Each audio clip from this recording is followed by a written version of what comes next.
আপনার কি রফিকুল ইসলাম খানকে চিনেন? বলে যে চিনি।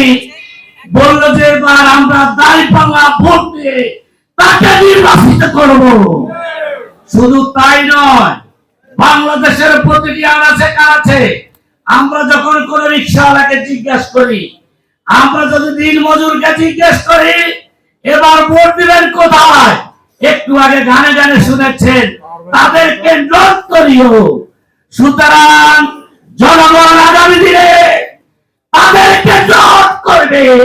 মাঠ আমাদের, এই মাঠটা আমাদের ধরে রাখতে হবে। সেই জন্য আমরা রাম গতিতে ঐক্যবদ্ধ, কেন্দ্র পারব ইনশাআল্লাহ। গনে গনে বই বই করে দাঁড়িপাল্লার ভোট আদায় করে কেন্দ্র থেকে যাবো। রাজি আছেন? সবাইকে আন্তরিক অভিনন্দন, শুভেচ্ছা, ধন্যবাদ জানিয়ে বক্তব্য শেষ করছি। খোদা হাফেজ। বাংলাদেশ জিন্দাবাদ, বাংলাদেশ জামাত ইসলামী জিন্দাবাদ। আসসালামু আলাইকুম ওয়া রাহমাতুল্লাহি ওয়া বারাকাতুহু।